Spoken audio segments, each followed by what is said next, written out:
భద్రాచలంలోని రామాలయం దారిలోని శ్రీకల్పవృక్ష నరసింహస్వామి ఆలయంలో నిర్వహిస్తున్న రైతు సంక్షేమ హోమంలో మంత్రి తుమ్మల పాల్గొన్నారు. ఆలయ అర్చకులు శ్రీకృష్ణ చైతన్య స్వామి మంగళ వాయిద్యాలు పూర్ణకుంభంతో స్వాగతం పలికారు. అనంతరం కల్పవృక్ష నరసింహస్వామి వారి ఎదుట ప్రత్యేక పూజలు నిర్వహించారు. రైతు సంక్షేమం కోసం కొన్ని రోజులుగా జరుగుతున్న హోమం పూర్ణాహుతి కార్యక్రమంలో మంత్రి పాల్గొన్నారు. మంత్రిని ఆలయ అర్చకులు శాలువాతో సత్కరించి వేదాశీర్వచనం అందజేశారు. రైతులంతా క్షేమంగా ఉండాలని, పాడి పంటలతో వర్ధిల్లాలని మంత్రి కోరుకున్నట్లు తెలిపారు.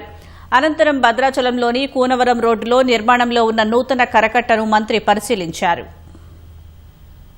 32 క్షేత్రాల నుంచి, నరసింహ క్షేత్రాల నుంచి మట్టి తీసుకొచ్చి ఈ యొక్క యాగం సఫలీకృతం చేసి ఆ మట్టితోటి ఈ యొక్క పుణ్యభూమిని ఈరోజు పంటలమయం చేయాలని, రైతులు కష్టాల బారి నుండి సుఖాల బారిలోకి వెళ్లాలని, వారు చిరునవ్వులతోటి ఈ దేశానికి అన్నం పెడుతున్నటువంటి రైతులు సుభిక్షంగా ఉండాలనే దాంతో ఈ యాగం చేస్తున్నారు.